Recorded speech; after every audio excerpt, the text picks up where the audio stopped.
हमने शहर को दी एक नई पहचान, हम हैं सिंघानिया बिल्डकॉन।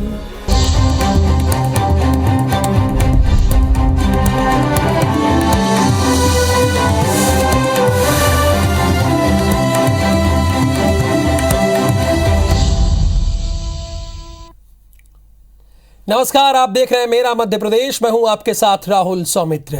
सीधे खबरों का रुख कर लेते हैं। खरगोन हिंसा में नुकसान की शुरुआती सर्वे रिपोर्ट करीब 2 करोड़ के नुकसान का आकलन संभव है। बड़ी खबरों में पहली बड़ी खबर यह, करीब 2 करोड़ के नुकसान का आकलन संभव है। सभी जिलों के एसपी खुफिया तंत्र और मजबूत करें, ऐसा डीजीपी ने कह दिया है। मध्य प्रदेश के 5 जिलों में लू का येलो अलर्ट जारी कर दिया गया है।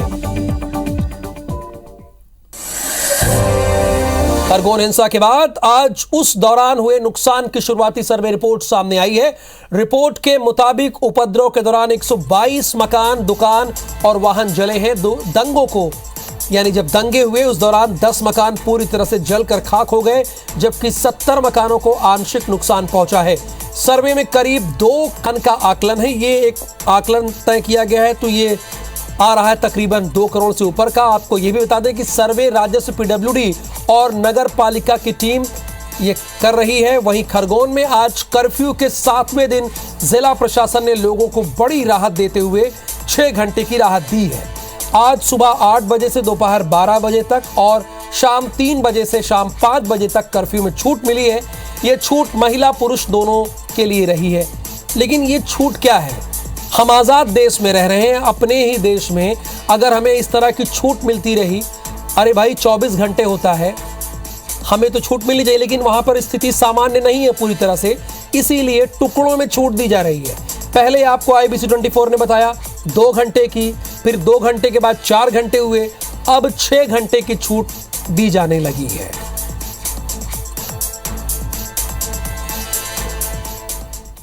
जो 3 से 5 का भी रिलैक्सेशन है, जो कि अभी रहेगा सेम कंडीशंस के साथ। 6 घंटे का टोटल 6 घंटे का, पहले 4 घंटे का दिया जाता था, अब 6 घंटे। जो संदिग्ध हैं हम उनसे पूछताछ लगातार कर रहे हैं, और वो तो हम लोग जो जितने भी हमारे पास नाम आ रहे हैं संदिग्धों के, उनसे हम पूछताछ करते थे।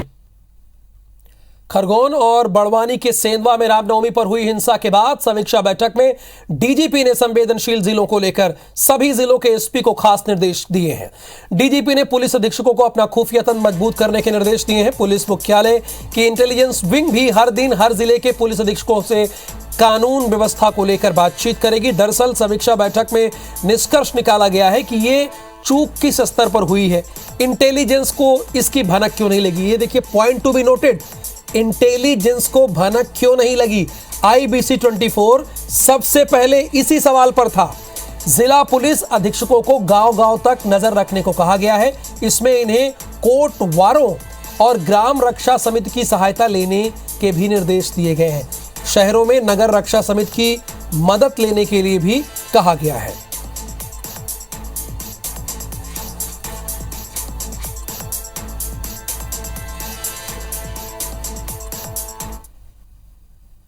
दिल्ली के जहांगीरपुरी इलाके में हनुमान जन्मोत्सव के जुलूस के दौरान हुई हिंसा के बाद मध्य प्रदेश में सियासत गर्मा गई है।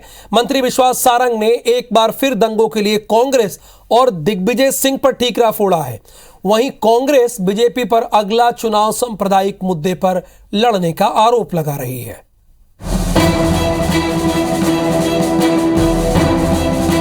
खरगोन दंगों की आग अब दिल्ली तक पहुंच चुकी है। अमन जैन की तमाम कोशिशों के बावजूद धर्मगुरुओं की अपील से दंगाइयों को कोई फर्क नहीं पड़ रहा। लेकिन सवाल ये है कि दिल्ली के दंगों से मध्य प्रदेश की सियासत क्यों गरमाई है। दरअसल मध्य प्रदेश के मंत्री विश्वास सारंग ने दंगों के लिए फिर कांग्रेस को जिम्मेदार ठहराया है। सारंग न सिर्फ खरगोन बल्कि दिल्ली के दंगों की वजह भी दिग्विजय सिंह को मानते हैं। सारंग ने ओवैसी को भी दिल्ली के दंगों को भड़काने का सूत्रधार कहा। ओवैसी, दिग्विजय सिंह, राहुल गांधी लगातार तुष्टीकरण की राजनीति को आगे बढ़ाने की कोशिश करते हैं। हर माफिया, हर गुंडे के खिलाफ कार्रवाई भी कर रहे हैं, और हम कटिबद्ध हैं कि मध्य प्रदेश की कानून व्यवस्था चुस्त दुरुस्त रहे। वहीं कांग्रेस के सीनियर विधायक लक्ष्मण सिंह ने ट्वीट के जरिए बीजेपी पर आरोप लगा दिए। उन्होंने लिखा, स्पष्ट है कि 2023 में भाजपा सांप्रदायिक मुद्दों पर चुनाव लड़ेगी। ऐसी स्थिति में कांग्रेस से भाजपा में गए नेता जनता से क्या कहेंगे, उनकी हार निश्चित है। कांग्रेस के बाकी नेता भी आरोप लगा रहे हैं कि आगामी चुनाव जीतने के लिए बीजेपी मजहबी माहौल जरूर बनाएगी। जिनकी सत्ता 7 साल से सरकार में दिल्ली के अंदर और जिनके अंदर में पुलिस आती है, आतंकवादियों को कांधार तक छोड़ के आने वाले, अपराधियों को संरक्षण देने वाले लोग सत्ता में बैठे होंगे तो यही गतिविधियां होंगी। मूल मुद्दों से कैसे ध्यान भटकाया जाए, मुंह चला के शासन चलाना चाहते हैं। अपराधियों को संरक्षण सबसे ज्यादा मध्य प्रदेश में चिकित्सा शिक्षा मंत्री देते हैं। फिलहाल मध्य प्रदेश के विधानसभा चुनाव में 1.5 साल का वक्त बाकी है। कांग्रेस धीरे धीरे हार्डकोर हिंदुत्व की तरफ शिफ्ट हो रही है। बीजेपी को डर है कि कहीं कांग्रेस ने बहुसंख्यक आबादी को साथ लिया तो मुश्किलें बढ़ सकती हैं। यही वजह है कि हिंदुत्व को लेकर दोनों पार्टियां एक दूसरे पर मुखर हैं। नीलम गुरवे, IBC 24 भोपाल। स्वाभाविक है, हिंदुत्व के मुद्दे पर दोनों पार्टियां 2023 का इलेक्शन लड़ना चाह रही हैं। जरा सोचिए आप, दंगा दिल्ली में हुआ और इसकी आंच मध्य प्रदेश में क्यों है? मध्य प्रदेश से लेना देना क्या है? अरे भाई, केंद्र सरकार का लेना देना हो सकता है, लेकिन इसमें मध्य प्रदेश का क्या काम है? लेकिन पूरे दिन भर आज इसी पर चर्चा हुई है। विवेक पटैया भोपाल से इस वक्त हमारे साथ लाइव है। इन्हीं से जानते हैं कि आखिरकार दिल्ली का मामला मध्य प्रदेश तक कैसे आ गया। विवेक, जरा बताइए भी और हमारे दर्शकों को समझाइए भी।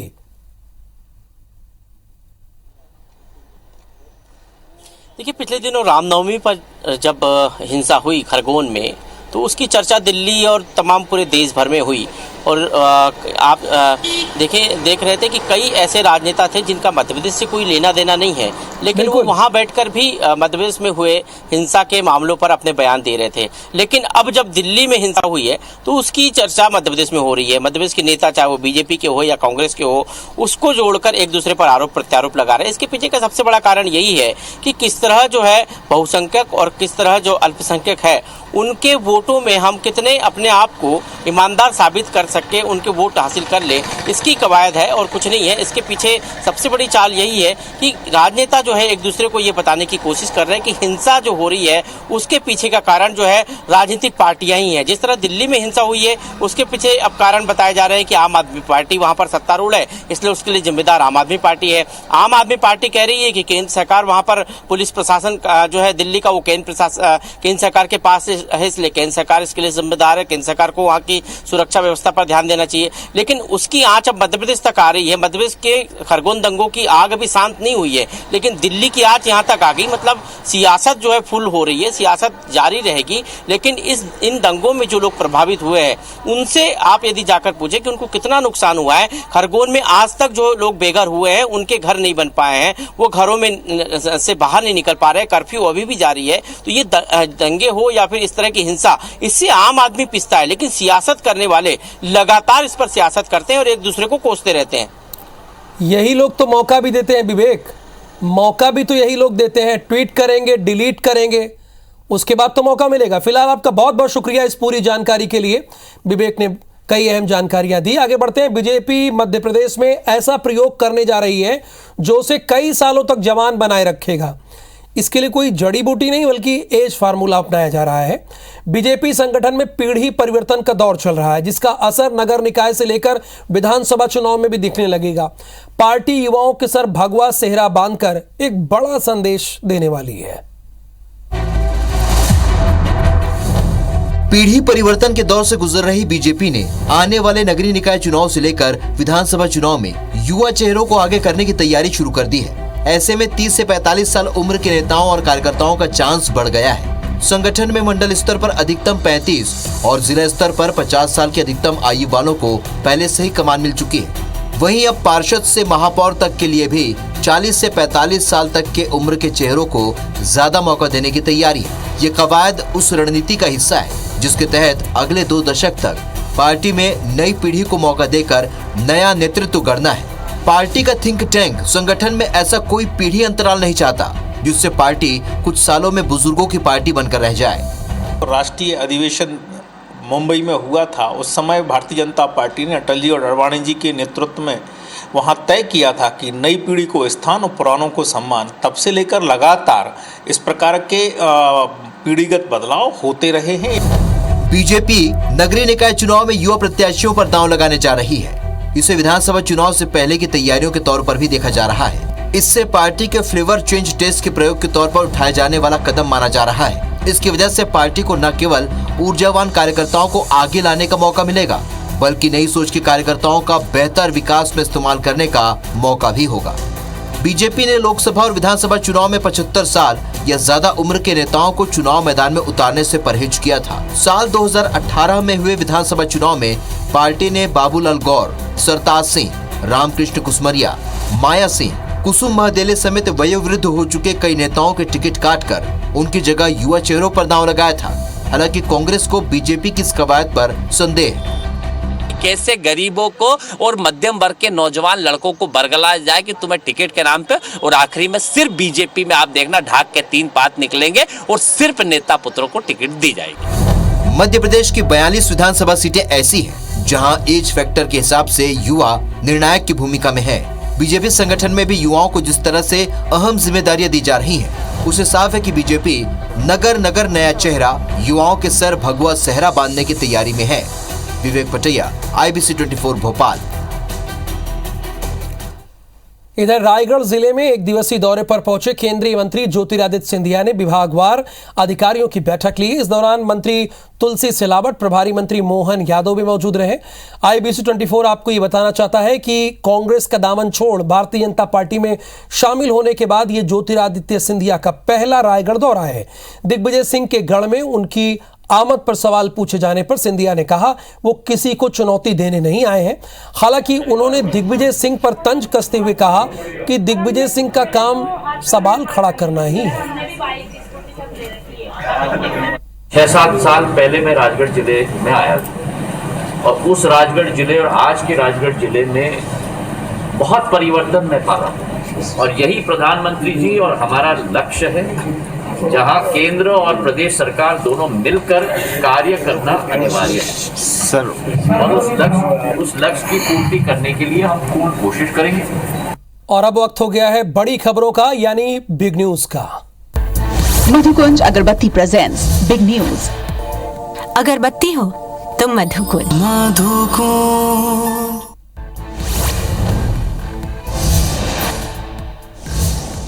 दिल्ली हिंसा के आरोपियों को पुलिस ने पूछताछ के बाद रोहिणी कोर्ट में पेश किया। कोर्ट ने आरोपी अंसार और असलम को पुलिस रिमांड में और अन्य आरोपियों को न्यायिक हिरासत में भेज दिया है। वहीं हिंसा की जांच अब दिल्ली पुलिस की क्राइम ब्रांच करेगी।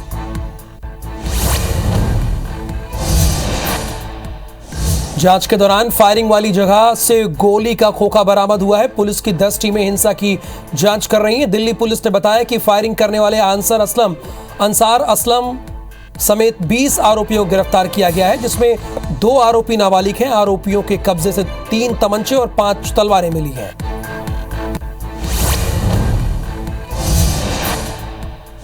मस्जिदों से लाउडस्पीकर हटाने वाले बयान को लेकर चर्चा में रहे महाराष्ट्र नवनिर्माण सेना के चीफ राज ठाकरे ने एक बार फिर एक बड़ा बयान दिया है। राज ठाकरे ने कहा है कि देश भर के सभी हिंदुओं से मेरी विनती है कि वो तैयारी में रहें। अगर 3 मई तक मस्जिदों पर लगे लाउडस्पीकर नहीं हटे तो जवाब दिया जाएगा। देश कोरोना महामारी से जान गंवाने वाले लोगों के आंकड़ों को कांग्रेस नेता राहुल गांधी ने झूठा बताया है। उन्होंने प्रधानमंत्री मोदी पर निशाना साधते हुए कहा है कि मोदी जी न सच बोलते हैं न बोलने देते हैं। कोविड में सरकार की लापरवाहियों से 5 लाख नहीं 40 लाख भारतीयों की मौत हुई है। मोदी जी अपना फर्ज निभाते हुए हर पीड़ित परिवार को 4 लाख रुपए का मुआवजा दें।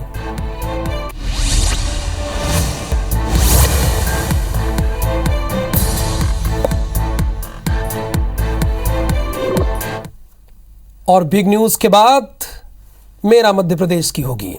ग्वालियर में प्रदेश के परिवहन मंत्री और आयुक्त पर प्रदेश भर में परिवहन नाकों से करोड़ों की अवैध वसूली की फर्जी शिकायत करने के मामले में क्राइम ब्रांच पुलिस ने परिवहन विभाग के आयुक्त के पीए और ड्राइवर के खिलाफ FIR दर्ज की है। क्राइम ब्रांच की जांच में मामले का खुलासा हुआ है। दरअसल शहर के सिंधिया नगर में रहने वाले धर्मवीर सिंह कुशवाहा पेशे से पत्रकार और राजधानी मीडिया नाम के अखबार का संचालन करते हैं, जिनके नाम से परिवहन मंत्री गोविंद सिंह राजपूत और परिवहन आयुक्त मुकेश जैन के खिलाफ 9 फर्जी शिकायतें की गई थी। क्राइम ब्रांच की जांच के बाद मामले का खुलासा हुआ। परिवहन आयुक्त और परिवहन मंत्री के खिलाफ कूट रचित दस्तावेज जो मुझे लग रहे थे, उसके आधार पर उनको बना बनू के मेरे नाम को बदनाम करने के लिए और मेरे पेपर को बदनाम करने के लिए उन्होंने ये शिकायतें करी हैं। वैसे मैंने ऊपर अवगत करा दिया था और एसपी साहब को इसकी जानकारी दी, तो एसपी साहब ने इस पे क्राइम में रिपोर्ट करते हुए मामला संज्ञान में लिया। फुटेज प्राप्त की गई पोस्ट ऑफिस की और उसमें एक व्यक्ति आइडेंटिफाइड हुआ जो कि ड्राइवर था, और उससे जब बात की गई तो उसके द्वारा उसके दिए गए स्टेटमेंट्स के आधार पर और उसके जो टेक्निकल एविडेंसेज हैं उनके आधार पर एक आइडेंटिफाइड हुआ व्यक्ति जो कि परिवहन विभाग में ही स्टाफ के रूप में काम करता है, स्टाफ के रूप में पदस्थ है, तो उसको भी आरोपी बनाया गया है। इसमें इन्वेस्टिगेशन जारी है। मुरैना के सिविल लाइन थाना इलाके में न्यू हाउसिंग बोर्ड कॉलोनी में दो पक्षों में विवाद हो गया। इस दौरान घरों पर पथराव हुआ, सड़कों पर खड़ी गाड़ियों में तोड़फोड़ कर आग लगाने की कोशिश की गई। इसके बाद बंदूकें निकली और 1.5 घंटे तक सैकड़ों गोलियां बरसी। दहशत में स्थानीय लोग जान बचाने घरों में दुबक गए।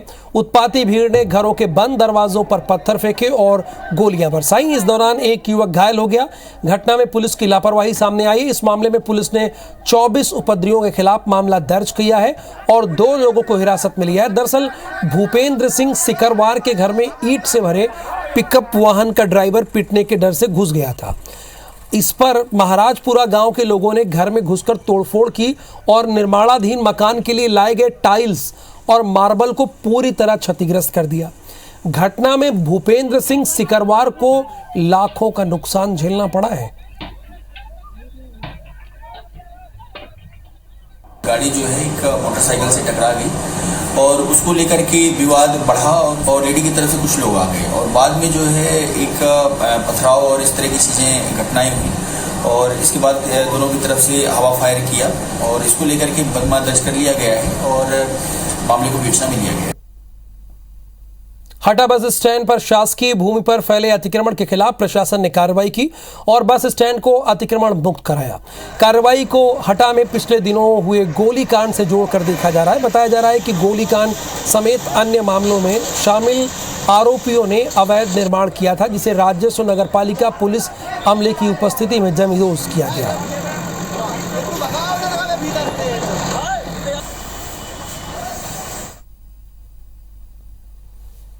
चीन में कोरोना के बढ़ते मामलों के बीच अब भारत में भी फिर से बूस्टर डोज लगाने की कवायद शुरू हो गई, लेकिन मध्य प्रदेश में अब लोग बूस्टर डोज लगाने में रुचि नहीं ले रहे हैं। वैक्सीनेशन के आंकड़ों के मुताबिक 10 अप्रैल से अब तक करीब 16,000 लोगों ने ही वैक्सीन की बूस्टर डोज लगवाए हैं। 18 से 59 आयु वर्ग के लोगों को करीब 336 रुपए देकर वैक्सीन की बूस्टर डोज लगवानी पड़ रही है, जबकि सरकार का कहना है कि बूस्टर डोज लगवाना स्वैच्छिक है, यानी आप चाहे तो लगवा सकते हैं, चाहे तो नहीं, ये आप पर निर्भर करता है। कई रिपोर्ट्स का दावा है कि कोरोना वायरस का नया म्यूटेशन XE वेरिएंट ओमिक्रॉन का ही नया म्यूटेशन है और वैक्सीन इस पर काफी कारगर है। ऐसे में अगर लोगों को बूस्टर डोज लगता है तो संक्रमण फैलने की स्थिति में भी वो काफी हद तक सुरक्षित रहेंगे। आगामी वेव आने वाली है ऐसा लोग बोल रहे हैं और साइंटिस्ट भी, अपन ने चाइना में देखा, अभी चाइना की हालत ख़राब है, तो मोस्ट प्रोबेबली 1 या 2 महीने में ऐसा हो सकता है कि इंडिया में भी नए वेरिएंट के केसेस आने लग जाएं। जनरली आप 2 डोज जब लेते हो तो उसकी एक इम्यूनिटी का टाइम होता है, तो अगर अपन बूस्टर डोज ले लेते हैं ऐसे समय में तो उसमें ये होता है कि दोबारा से वो वायरस छोटी सी क्वांटिटी में जाता है अंदर और वापस अपनी जो इम्यूनिटी रहती है वो वापस इंक्रीज हो जाती है। प्रिकॉशन डोज की बात है बूस्टर डोज की, वो ऐच्छिक है और जिनको कुछ लोगों को लगता है कि उनकी एंटीबॉडी ऑलरेडी डेवलप है इसलिए वो नहीं ले रहे, पर यदि लगाते हैं तो उसका नुकसान नहीं है। तो यदि लोग प्रिकॉशन डोज लगाते हैं तो उसका फ़ायदा ही होने वाला है। स्वच्छता का सिरमौर बन चुके इंदौर शहर में अब सौंदर्यीकरण का काम किया जा रहा है, जिसके तहत अब नगर निगम के कर्मचारी और कुछ NGO की टीम कचरे से शहर को संवारने का काम कर रहे हैं, जिसे वेस्ट टू आर्ट का नाम दिया गया है। दरअसल इंदौर के 4R कॉन्सेप्ट के तहत कबाड़ की सामान से सुंदर आकृतियों को मूर्त रूप दिया जा रहा है, जिसके तहत शहर के कई उद्यानों को सजाया संवारा जा रहा है, जिसके बाद शहर के कुछ चौराहों पर वेस्ट से बनी खूबसूरत चीजें लोगों के लिए आकर्षण का केंद्र बनी हैं। वेस्ट मटेरियल को रीयूज करते हुए बहुत अच्छी क्रिएटिव चीज़ें बनाई हैं, जिनका यूज़ जो है वो शहर के सौंदर्यीकरण में किया गया है। ये भी बताता है हम सभी लोगों को कि कोई भी कचरा है उसको भी हम लोग अपनी क्रिएटिविटी के थ्रू, कलर्स के थ्रू कितना बेहतर बना सकते हैं, जो शहर को सजाने में इस्तेमाल हो रहा है। गर्मी के चलते कान्हा नेशनल पार्क में आग लगने की आशंका को रोकने के प्रबंधन के खास इंतजाम किए गए हैं। पार्क प्रबंधन मैनुअल और मशीनरी दोनों माध्यम से जंगल में आग लगने से रोकने की तैयारी की है। सैकड़ों श्रमिक और अधिकारी कर्मचारी जंगल में कैंप कर निगरानी कर रहे हैं। करीब 950 स्क्वायर किलोमीटर में फैले कान्हा नेशनल पार्क में फायर कैंप और सैटेलाइट के माध्यम से निगरानी की जा रही है। यही कारण है कि अब तक कान्हा नेशनल पार्क में आगजनी की कोई बड़ी घटना सामने नहीं आई है। जाता है बांस टकराने से, इसलिए दोनों तरफ साफ करते हैं। फिर आग इधर उधर मत जा करके चेकिंग करते हैं जी। इसको हम कर रहे हैं सर कि सफाई करेंगे, इधर अंगार लगाएंगे तो उधर मत जाए, नहीं जंगल जल जाएगा। वह हिसाब से साफ करके एक खट्टे पत्ते करते हैं, उसके बाद में अंगार लगाते हैं। रेंज अफसर को तत्काल सूचित कर देते हैं और पूरी की पूरी टीम वहाँ पे डिप्लॉय कर दी जाती है आग बुझाने के लिए। दूसरा, हमारे पास टेक्नोलॉजी का ज़माना है, तो फॉरेस्ट सर्वे ऑफ इंडिया के माध्यम से हमें अलर्ट मिलते हैं, जो सैटेलाइट के माध्यम से आग का डिटेक्ट करने के बाद फिर हमें SMS आता है कि किस पर्टिकुलर जगह पे आग लगी हुई है। उससे भी हम लाभ उठाते हैं। उज्जैन में महाकालेश्वर मंदिर में प्रतिवर्ष वैशाख कृष्ण प्रतिपदा से महाकाल पर सहस्त्र जलधारा अर्पित करने की परंपरा है, जिसके तहत मंदिर के पुजारियों ने तैयारी शुरू कर दी है। जलधारा का ये क्रम ज्येष्ठ मास की पूर्णिमा तक सतत जारी रहेगी। महाकाल को गर्मी से निजात दिलाने की परंपरा का पालन करते हुए 11 मटकियां बांधी गई हैं। इन मटकियों को गंतिकाएं भी कहा जाता है। मटकियों से अलग पवित्र नदियों का जल भरा होता है। ये अलग अलग पवित्र नदियों का जल भरा होता है, जिन्हें बाबा महाकाल पर सुबह 5 बजे से शाम 6 बजे तक अर्पित किया जाता है। महाकालेश्वर मंदिर की परंपरा अनुसार वैशाख मास और ज्येष्ठ मास जो गर्मी का मौसम माना जाता है, इसमें भगवान को गलंती जो होती है, मटकी जो होती है, उनको भगवान के ऊपर जलधारा के रूप में धारण कराया जाता है। और आज से ये 2 मास तक सतत जलधारा चलती रहेगी, जिससे भगवान को शीतलता प्राप्त रहे। और इस खबर के साथ ही मेरा मध्य प्रदेश के बुलेटिन में आज के लिए बस इतना ही। मुझे दीजिए अनुमति। नमस्कार।